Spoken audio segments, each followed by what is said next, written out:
it's Lawrence Norman at Dow Jones. Commissioner, you were just asked about the Belarus situation, and if I heard you correctly, you seem to say that the sanctions could be expanded to economic measures, the type the US has said. What is the hesitation there? Can you clear up exactly what's being considered, how broad they would be? And for the foreign minister, you were also you commented on the situation in Ukraine on the panel. Would you support these kind of measures against Belarus? What was the second question concerning Ukraine? I'm sorry. The one on Belarus I understood, but by the way, that is question probably to the member states rather than the Commission, because it's prerogative of the member states.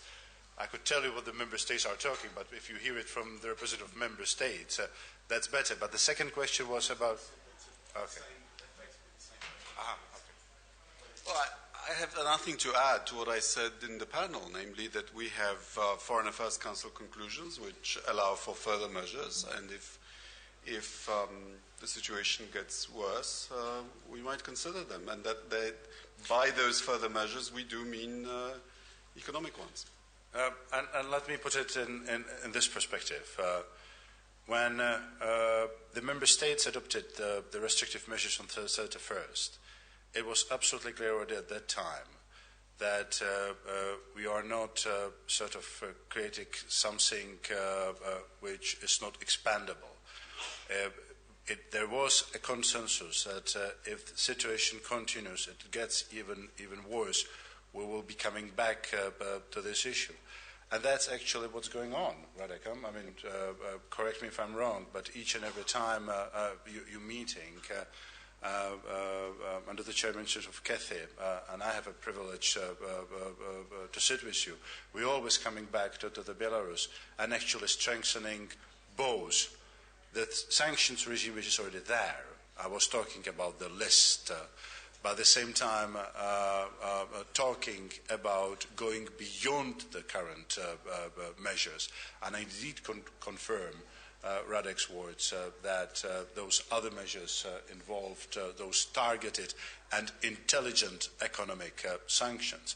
Now, if you're talking about the US sanctions, you're talking actually about one or two companies. It's rather restrictive. You would understand that just because of the geography, Europe is in a little bit different position. If you also look at the Europe's approach to sanctions, which is, I mean, first of all, also to look whether it has a desired effect on the authorities or a negative implication on the population. You understand that we are not, in the position to agree on a set of additional measures without a due assessment. And that assessment is going on, and that discussion is going on. I mean, and as far as I'm concerned, my humble opinion is that if Lukashenko and his regime continues with this policy, this consensus is going to be strengthened among the member states that more needs to be done.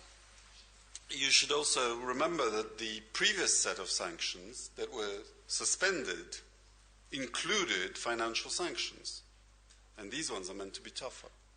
So it's still President Lukashenko's choice whether he wants to, metaphorically speaking, become General Jaruzelski, in other words, a dictator who represses his people but then starts to transition his country towards democracy, or whether he wants to end up like the gentleman in our southern neighborhood.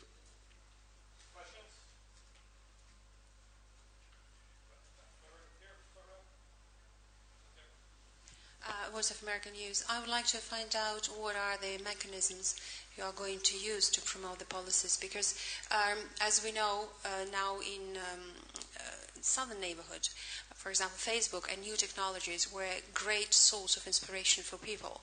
And what we observe as press, that there is a considerable reduction of work of Voice of America, of Radio Freedom in Eastern directions. So what both of you think and what you experience, because in Poland as well, in times of Cold War, it was through mass media that you got a huge inspiration, impulse to act. So would you reflect upon that, both of you, please?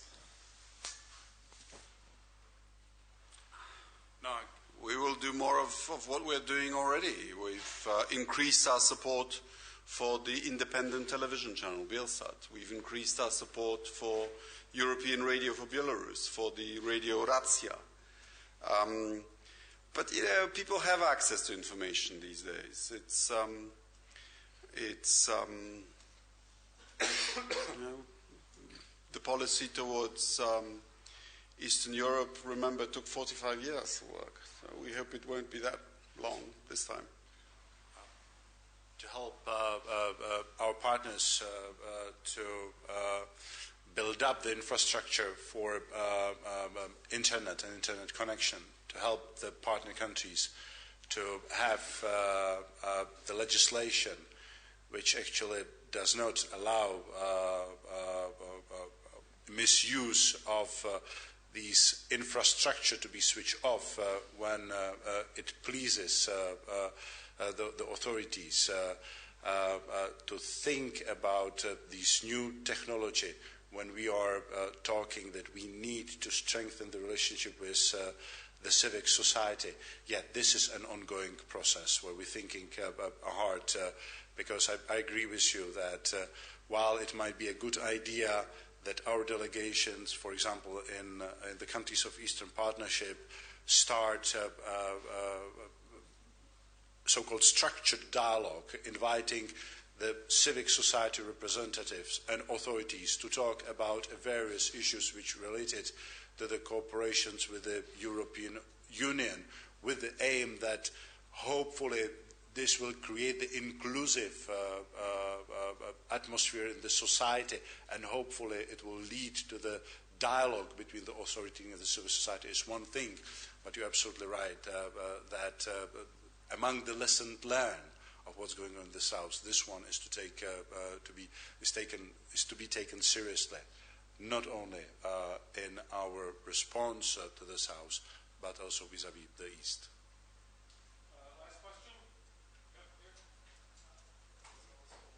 Polish weekly Polityka. Is it so? All right. Given the events in the North Africa, is there any talk of either shifting funds for the neighborhood policy from other funds of European Union policies, or